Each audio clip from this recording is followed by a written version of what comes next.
Schlapp's a former White House political director under President George W. Bush and chairman of the American Conservative Union. Marianne Marsh, former senior advisor to Secretary of State John Kerry. How you guys doing? Good morning to both of you. Matt, let's start. What's going on here? Well, this is very typical of President Barack Obama. He is going to the edge of the line here on executive authority to really change the nature of what is essentially a constitutional right. Think about it, Bill. It's the Second Amendment in the Constitution. It's very clear. We have the right to bear arms. We have the right to bear arms just as we have the right to practice our religion, practice political speech, and vote. And the fact that he would do this unilaterally, just like he's doing across the globe on all these tough questions like in Iran and everywhere else, unilaterally, is a huge mistake, and I think the American people need to wake up to the fact that Obama is abusing his powers. I don't know. Is this executive order? Do you have to change the law? I mean, can you just move the definition from one area of government to the other? I mean, what's the answer? Because I can't find it. It's because it's nebulous. How many times did he change Obamacare without going back to Congress? You know, this is the problem with a president that has a different model, and his model is I do it my way without talking to the other party and without talking to Congress. Okay, well, I'm reading here. It can lead us almost anywhere. Yeah, intended to bring the Social Security Administration in line with laws that prevent gun sales to felons, drug addicts, immigrants in the United States illegally, etc. Okay, so you say it's executive order. Marianne, what the critics like Matt would say is that this is how the administration continues to chip away at the Second Amendment. Go.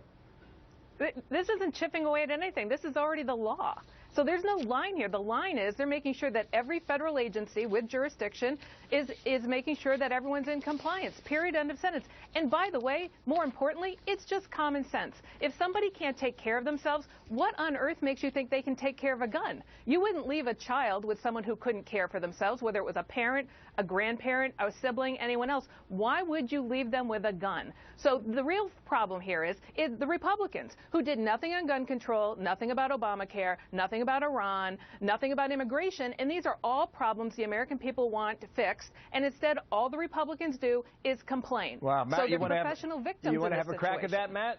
Yeah, I love liberals. It's so interesting. If this was an action to take away the right to vote for those very same people, all the liberals would be going crazy. If this was a right to infringe on someone's other constitutional rights, let me finish. All the liberals would be going crazy. The fact is, this is not the law of the land, which is why the president has to engage yet another action to take this from the Department of Veterans Affairs over to the Social Security Administration. Here's the real problem: if somebody is a danger to society, a federal court should make that determination, not some bureaucrat sitting in some building in Washington, D.C. Wow. If they decide unilaterally to take away their constitutional rights, why should you have to go fight to get them back? That is wrong. I hear the point you're making, Marianne. Go. Matt, do your homework. The fact is, there are lots of people who are legally empowered to do this, including the courts. And to your point, yes, this may end up in court, but given Obama's batting average so far, I like his odds. So the real issue here is, rather than complaining about these things, do something about it. So how about what they're saying, Marianne, is that if you have... President Obama is getting things done because Congress won't do anything. Hang on, to both of you. Here's the way the stories are being written now. If you have a bad memory or difficulty remembering things, you could be, if you have a hard time balancing a checkbook, you could be on the list where where SSA comes in and says no to you, Marianne. It's all arbitrary. It's the executive branch making the determination of when you can exercise your constitutional rights. And let's remember, she can say all these things about how guns are a harm to society. 2.5 million times a year, a crime is prevented by somebody owning a gun. If those gentlemen had guns in Chattanooga, more people would be alive. Go ahead, Matt.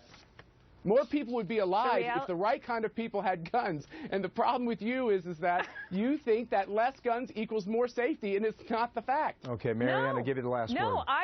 Actually, you're wrong on that. Don't tell me what I think. Let me tell you, as somebody who knows how to shoot and went to a camp where it was mandatory, I'm happy to take you to range any day of the week. The reality is, I want the right. Finish it, Marianne.